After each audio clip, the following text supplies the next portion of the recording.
Bismillahirrahmanirrahim. Assalamualaikum warahmatullahi wabarakatuh. Alhamdulillah. Alhamdulillahilladzi anzala as-sakinata fi qulubil mu'minin liyazdadu imanan ma'a imanihim. Asyhadu an la ilaha illallah wa asyhadu anna Muhammadan abduhu wa rasuluhu la nabiyya ba'd. Allahumma fassalli wa sallim wa barik ala Muhammad wa ala alihi wa ashabihi wa man tabi'ahum bi ihsanin ila yaumiddin. Subhanaka la ilma lana illa ma 'allamtana innaka antal alimul hakim. Rabbi shrah li sadri wa yassir li amri wahlul 'uqdatam min lisani yafqahu qawli. Fasma'u qala Allah ta'ala fil Qur'anil Karim. A'udzu billahi minasy syaithanir rajim. Bismillahirrahmanirrahim. Wa minal laili fatahajjad bihi nafilatan lak. Asa ayyab'atsaka rabbuka maqaman mahmuda. Shadaqallahul azim. Quran surah ke-17 Al-Isra ayat yang ke-79. Bapak-bapak, ibu-ibu kaum muslimin jamaah subuh yang kami muliakan, sama-sama kita kembali bersyukur kepada Allah Subhanahu wa taala, mengangkat tangan, mengucapkan kalimat alhamdulillahirabbil alamin. Di antara beberapa nikmat yang Allah letakkan dalam kehidupan kita, Bapak Ibu, beriring juga di situ ada ujian yang Allah letakkan. Hujan yang turun itu adalah rahmat. Tetapi di sisi lain ada juga menjadi bala, ada juga menjadi musibah. Perlu kita sadari Bapak Ibu, itu adalah teguran dari Allah Subhanahu wa taala agar hamba Allah itu kembali kepada jalan. Dan alhamdulillah di kampung kita bisa disabuilah lain agak aman.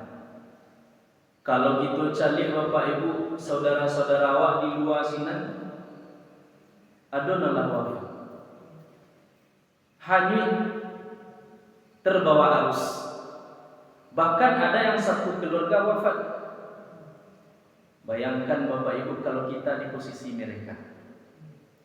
Semuanya itu Allah sudah atur. Cukup bagi kita menjadikan pelajaran terbaik. Setelah ini mesti dibangun ketaatan kepada Allah Subhanahu wa taala. Kemudian bersolawat kepada baginda Nabi Muhammad sallallahu alaihi wasallam. Allahumma shalli ala Muhammad wa ala ali Muhammad. Nabi sallallahu alaihi wasallam menyampaikan dalam hadis beliau, "Aktsiru alayya salatan." Perbanyaklah oleh kalian bersalawat akan aku, kata Rasulullah. Supaya apa Bapak Ibu? Kita tidak termasuk umat yang paling bakhil, tidak termasuk kepada umat yang paling pelit. Sering-seringlah bersalawat kepada Rasulullah. Apa faedah daripada salawat itu? Mampu memberikan penerangan kelak di dalam kubur kita, dan juga memberikan penerangan nanti saat kita melewati jembatan sirat. Hidup di dunia itu Bapak Ibu singkat, dan perlu kita ingat ada hidup yang lebih lama nanti, itulah akhirat nanti. Muslim yang hebat, Muslim yang cerdas itu adalah Muslim yang memikirkan kehidupan fase berikutnya. Ketahuilah Bapak Ibu yang dimuliakan oleh Allah, hidup kita sekarang itu baru fase ketiga, Pak Ibu. Fase ketiga, satu itu alam ruh, dua alam rahim, tiga baru alam dunia. Ada lebih kurang 9 fase lagi akan kita lewati. Jauh lagi. Jadi yang mesti kita pikirkan itu apa? Perbanyak amal ibadah, perbanyak minta ampun kepada Allah Subhanahu wa taala. Bapak Ibu yang dimuliakan oleh Allah Subhanahu wa taala, pada kesempatan kali ini kita akan mengkaji Bapak Ibu buah dari tahajud. Buah daripada amalan tahajud. Zikir di saat tahajud. Allah abadikan dalam Quran surah 17 Al-Isra ayat 79. Wa minal laili fatahajjad bihi nafilatan lak asa an yab'atsaka rabbuka maqaman mahmuda. Dan pada sebagian malam kata Allah. Jadi ikut sifatnya Bu dalam ayat itu perintah Allah sebenarnya. Dan pada sebagian malam lakukanlah tahajud kata Allah. Sebagai apa? Tambahan daripada ibadah. Tambahan daripada amalan wajib yang sudah kita lakukan. 5 waktu siang malam itu sudah wajib. Apa plusnya, apa tambahannya? Itulah tahajud. Dibahasakan oleh Allah pada sebagian malam laksanakanlah tahajud sebagai tambahan ibadah bagimu. Mudah-mudahan Tuhanmu mengangkatmu ke tempat yang terpuji. Bapak Ibu dimuliakan oleh Allah Subhanahu wa taala. Pada hakikatnya amalan sunnah, tahajud kan sunnah. Amalan sunnah itu menambal, menutupi daripada amalan wajib yang barangkali tidak maksimal. Barangkali amalan wajib kita ada kurangnya, ditambal dengan amalan-amalan sunnah. Tahajudkah namanya? Duhakah namanya? Israqkah namanya? Salat hajatkah namanya? Silakan Bapak Ibu. Rutinkan. Kalau memang tidak bisa umpamanya tahajud jam 3 sang sampai kuliah. Tidak bisa setengah sampai hari dingin gini Ustaz cuaca moneko jam sampai jadi. Atau sebelum masuk subuh. Yang penting ada ditunaikan. Bara minimalnya 2 rakaat saja. Kalau maksimal berapa? Berapa telur dewa? Wa minal laili fatahajjad bihi. Dan dirikanlah tahajud kata Allah. Ini sifatnya adalah perintah. Walaupun secara hakikat hukum daripada tahajud itu sunnah Bapak Ibu, tapi Allah anjurkan sebagai tambahan daripada amal ibadah untukmu kata Allah. Berarti ada rahasia yang gadang di balik itu. Berarti ada faidah terbaik bagi seseorang yang istiqomah dalam tahajudnya. Ini kita cari Bapak Ibu. Di saat seorang hamba itu dia istiqomah dalam tahajud, ternyata Bapak Ibu Allah berikan 4 hal kepada orang. Di saat seorang hamba sudah mulai istiqomah, mulai candunya melakukan tahajud setiap malam, ternyata Allah berikan 4 hal terbaik kepada orang. 1 kata Allah, asa ayyab'atsaka rabbuka maqaman mahmuda. Itu kata Allah Bapak Ibu. Asa ayyab'atsaka rabbuka maqaman mahmuda. Ini hal pertama yang Allah berikan dan Allah lekatkan kepada ahli tahajud. Apa yang dimaksudkan Allah di situ? Apa faidahnya? Apa rahasianya Allah sebutkan? Allah akan angkat derajat orang itu. Allah akan pilihkan pekerjaan terbaik untuk orang itu. Allah akan baguskan karirnya. Indah inyo na susah-susah cari karajo, tapi karajo itu yang ada saja peluang untuk inyo kan banyak model itu. Ternyata ini kata Allah, Allah akan siapkan pekerjaan terbaik untuk orang. Karirnya bagus, pekerjaannya rancak. Karena Allah yang memilihkan. Tak lain dan tak bukan Bapak Ibu, pilihan terbaik itu hanya pilihan Allah. Karena kita ini hidup per Tuhan. Pilihan terbaik itu adalah pilihan menurut Allah. Itu yang pertama yang didapati oleh seseorang yang istiqomah di dalam tahajud. Asa ayyab'atsaka rabbuka maqaman mahmudan. Satu. Yang kedua, apa hal yang didapatkan oleh ahli tahajud? Wa qur rabbi adkhilni mudkhala sidqin. Wa qur rabbi adkhilni mudkhala sidqin. Ini hal kedua Bapak Ibu. Di saat seseorang sudah mulai istiqomah dalam tahajud, Allah berikan hal kedua ini. Apa itu? Allah bimbing orang itu. Allah bimbing menjalankan aktivitas dengan cara terbaik. Suka dengan hal-hal yang halal, yang baik, tidak suka mengambil hak orang lain, tak mau mengambil bagian hak orang lain. Dia hanya akan mengambil porsinya saja. Tidak mau mengambil hak orang lain. Tidak mau maliang, tidak mau memfitnah, tidak mau menzalimi orang. Allah akan bimbing orang itu melakukan hal-hal terbaik.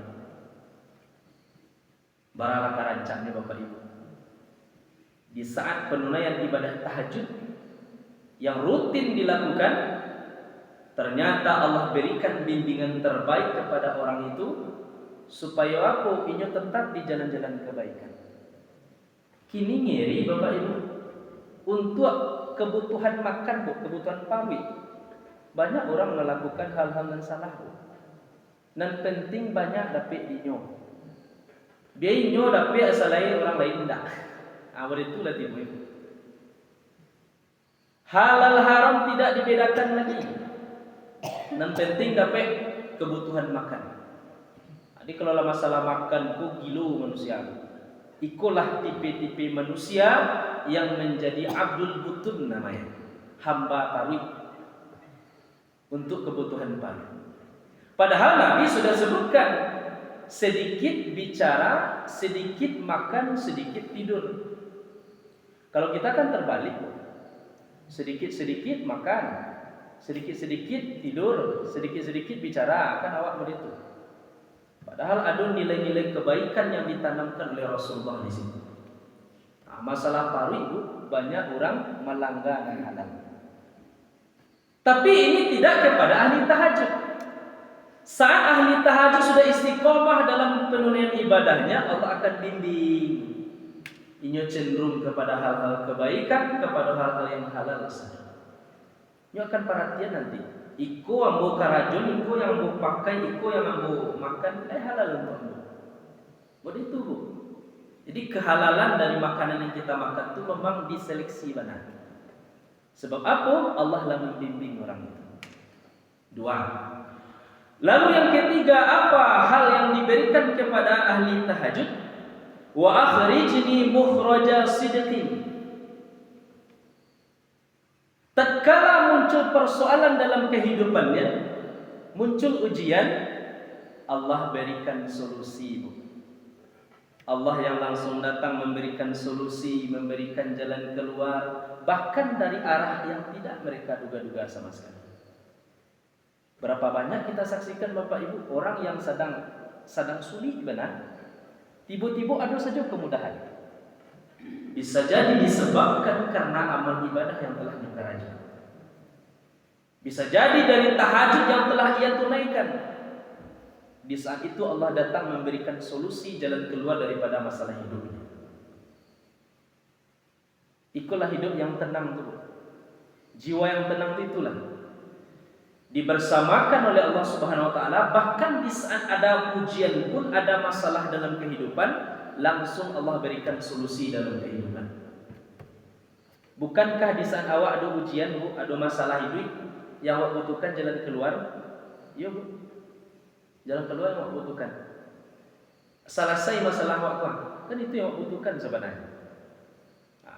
Jadi ahli tahajud langsung dibersamakan oleh Allah, diberikan jalan keluarnya, diselesaikan masalahnya, diuraikan masalahnya. Jadi samping kita juga mengamalkan doa Nabi Yunus di saat itu sudah kita sampaikan Bapak Ibu. 3. Lalu yang keempat, apa hal yang diberikan kepada ahli tahajud? Waj'alni min ladunka sultanan nasira. Iko nanti bisa ibu celiak di ayat 82-nya, Bu. Waj'alni min ladunka sultanan nasira. Di saat seorang hamba sudah mulai istiqomah menunaikan tahajud, tatkala nanti dalam pekerjaannya, Bu, ada orang yang tak senang. Ikulah dunia. Akan ada saja pihak-pihak yang tidak menyenangimu, yang tak senang dengan seseorang. Posisinya lah, jabatannya lah, keadaan ekonominya lah, rezekinya, akan ada orang yang tak senang. Apa kata Allah?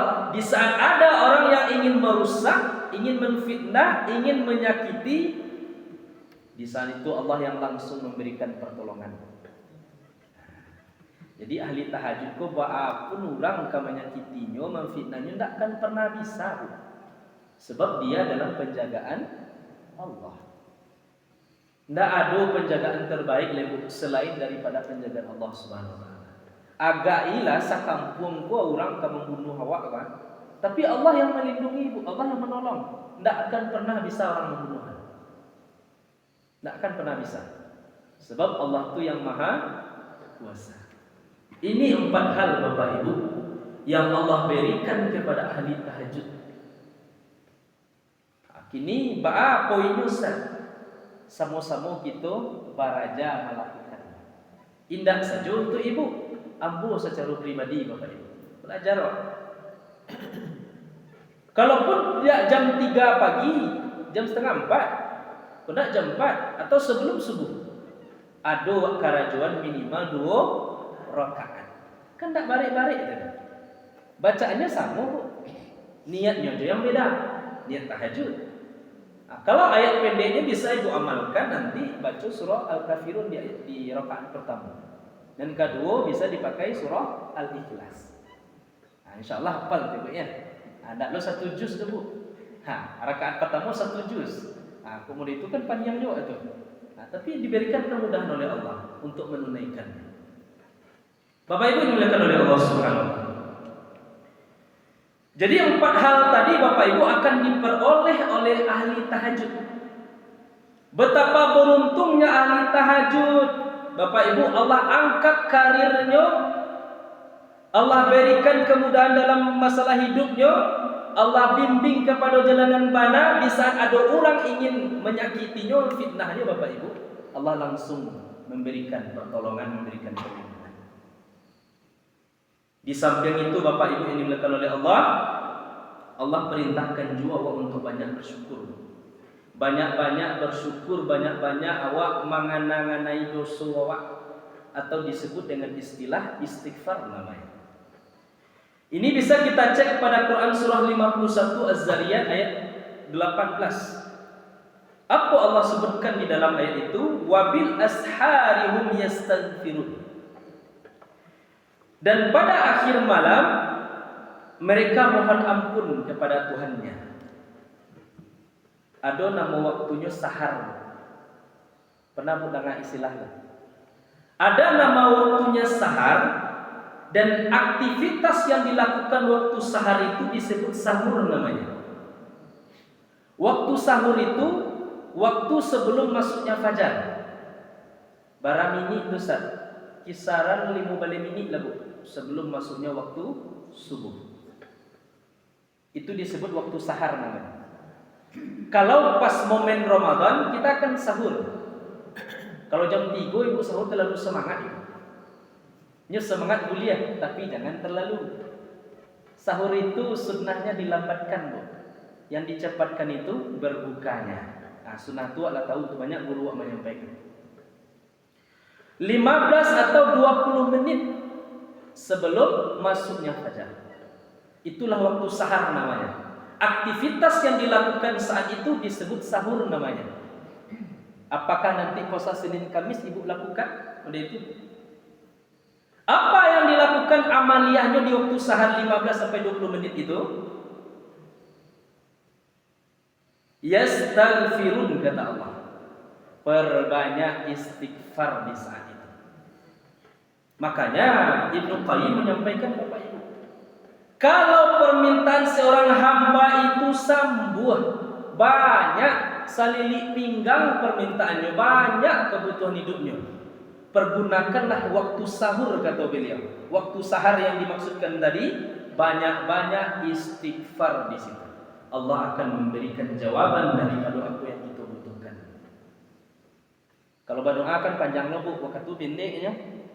Solusinya kata Ibnu Qayyim, banyak istighfar. Astaghfirullahalazim alladzi la ilaha illa huwal hayyul qayyum wa atubu ilaih. Versi lengkap boleh. Astaghfirullahalazim wa atubu ilaih boleh. Kalau enggak astagfirullah siji. Itu Bu.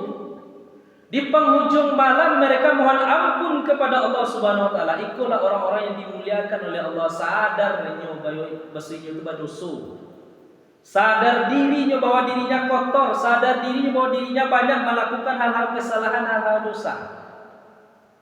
Wabil ashari hum yastaghfirun. Di penghujung malam mereka banyak minta ampun kepada Allah. Jadi jelas ya Bu ya. Ada namanya sahar, aktivitas dilakukan di situ adalah sahur. Ada kisaran 15 sampai 20 menit waktunya. Apa yang mesti banyakkan amaliyahnya situ? Perbanyak istighfar. Bapak Ibu yang dimuliakan oleh Allah Subhanahu wa taala. Orang-orang yang istighfar di waktu sahar itu Bapak Ibu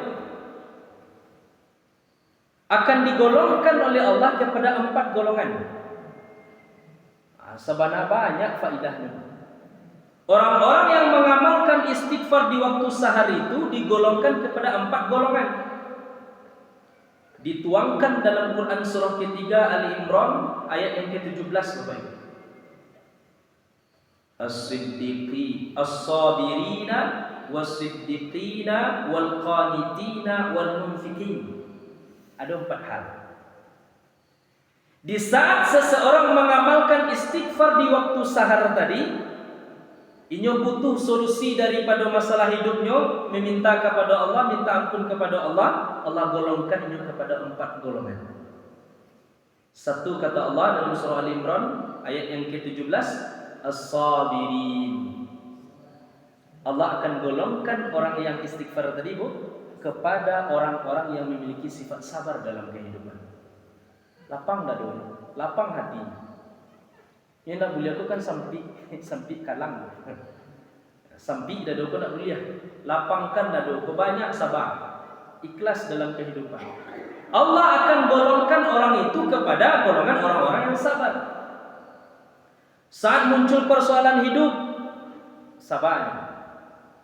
Sebab orang-orang sabar itu akan diberikan kabar gembira oleh Allah. Wa basyiris sabirin, dan berikanlah kabar gembira kepada orang-orang yang sabar. Muncul musibah mau dipatang, sabar awak. Satu sisi itu ada kerajo manusia nendak batu. Satu sisi itu pula cara Allah bagi teguran. Jadi wa ambil yang baik-baiknya saja. Sabar ketika diberikan musibah oleh Allah Subhanahu wa taala. Itu golongan pertama. Allah akan golongkan kepada orang yang as-sabirin. Lalu yang kedua digolongkan kepada was-siddiqina. Orang-orang yang suka beramal saleh. Orang-orang yang benar. Bu, kini kok susah mencari orang benar. Tapi banyak orang pintar. Orang benar sudah pasti pintar. Tapi kalau orang pintar belum tentu benar. Iko yang golongan as-siddiqin. Orang-orang yang selalu lekat di dalam kehidupannya untuk melakukan amal soleh, amal-amal kebaikan, menjadi orang benar. Kalau kini kok pintarnya pintar ngomong, Bu. Pintar ngambil hak orang lain, pintar korupsi. Jadi itu tidak selalu yang pintar itu dipuji, karena yang pintar belum tentu benar. Jadi kita harus menjadi orang yang benar. Itu poin kedua. Lalu golongan yang ketiga apa? Wal qanitin. Orang-orang yang beristighfar di waktu sahar tadi, Allah akan golongkan kepada al-qaniti, orang-orang yang khusyuk di dalam penunaian ibadahnya, paham dengan apa yang dibacanya, mengerti dengan bacaan ibadahnya, berilmu di dalam penunaian ibadah itu. Jadi dalam menunaikan ibadah perlu berilmu. Kalaulah tidak dengan ilmu ditunaikan ibadah itu, kata Imam Al-Ghazali, haba'an manthura, kata beliau, seperti abu yang berterbangan, tak ada gunanya ibadah awak. Sebab satu ibadah Bapak Ibu kalau dikerjakan tanpa dasar ilmu, itu akan bisa merusak ibadah itu sendiri. Rusaknya. Jadi kalau dilogikakan Bapak Ibu, ilmu itu sama jauh batang pohon. Sedangkan ibadah itu, itulah buahnya. Jadi ibadah yang kita lakukan harus didasari dengan ilmu.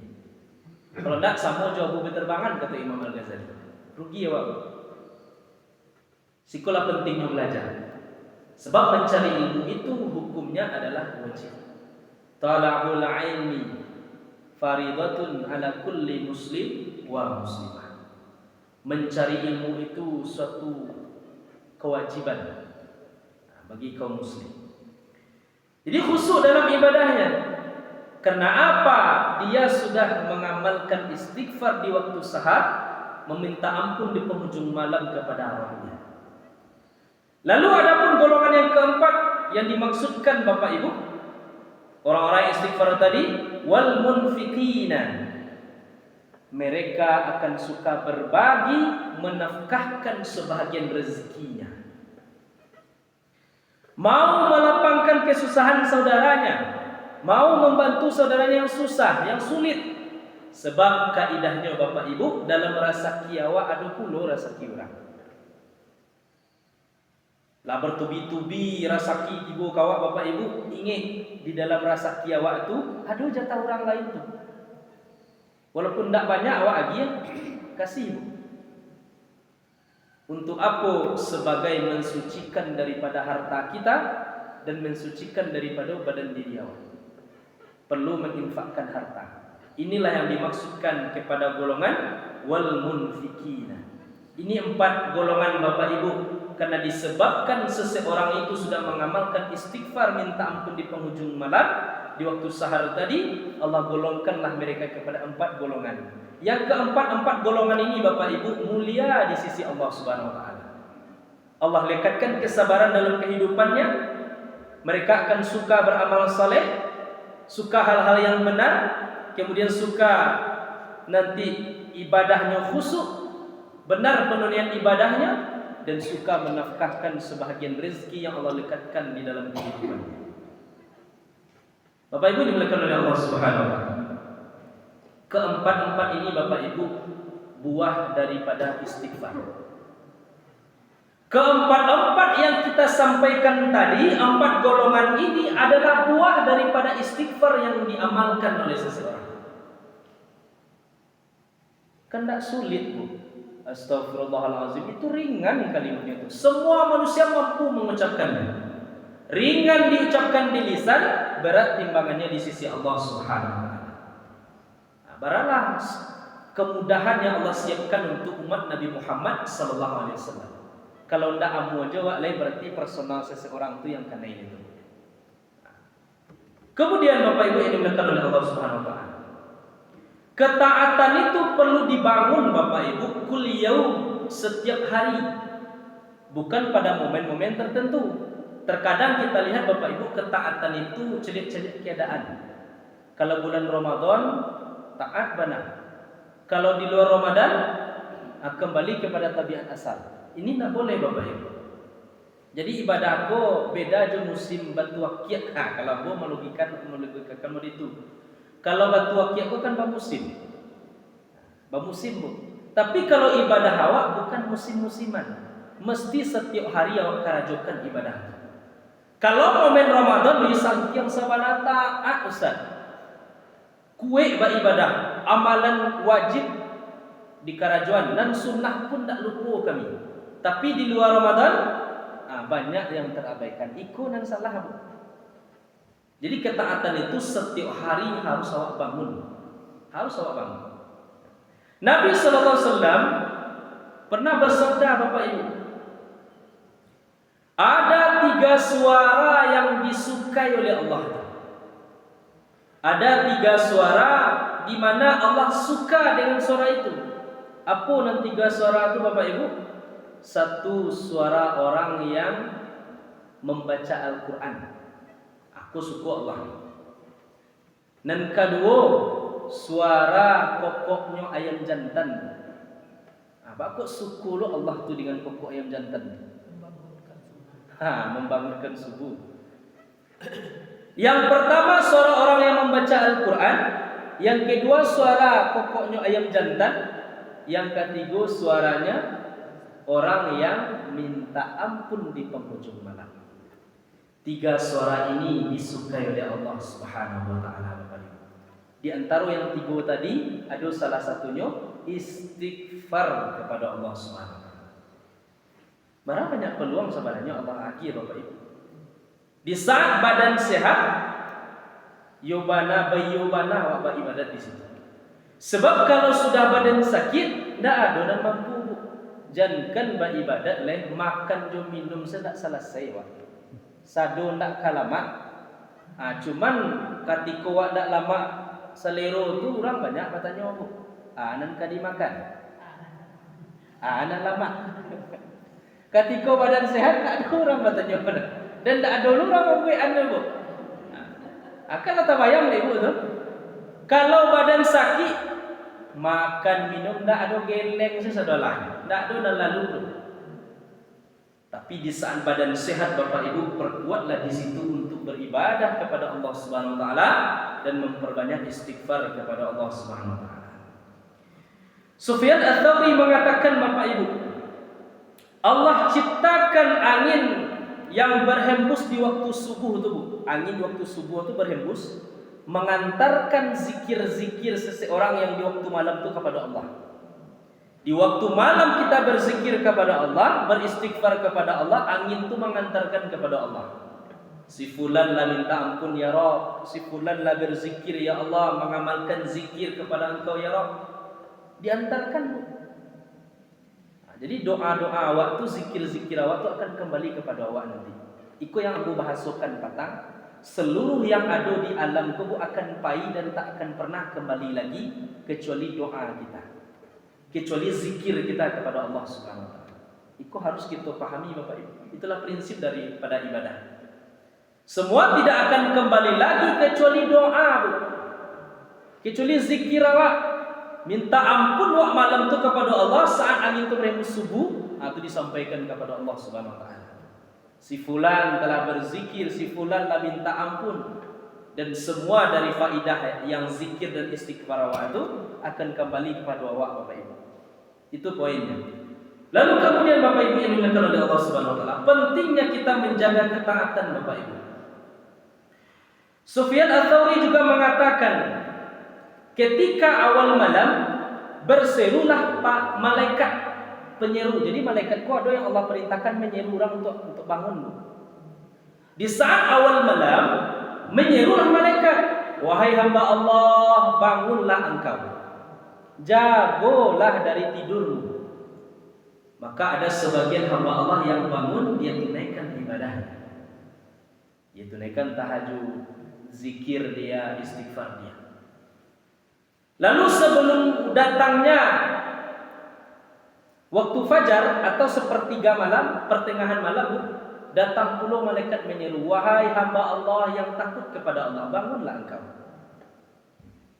Maka di saat itu ada sebagian daripada hambanya yang bangun Bapak Ibu dan tunaikan ibadah.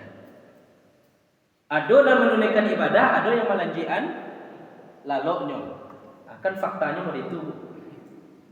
Di saat sebelum fajar masuk, kembali malaikat penyeru menyampaikan, wahai hamba Allah, mohonlah ampun kepada Rabbmu, bangunlah. Sebahagian daripada hamba itu ada yang bangun, ada yang minta ampun, ada yang tidak. Lalu di saat fajar datang, berarti kanlah lewat itu subuh, dah sudah subuh, hendaknya jago-jago ya dong. Tetap berseru para malaikat itu, wahai hamba Allah yang lalai. Itu bahasanya le, Bu. Wahai hamba Allah yang lalai, kecil malaikat tu, bangunlah engkau.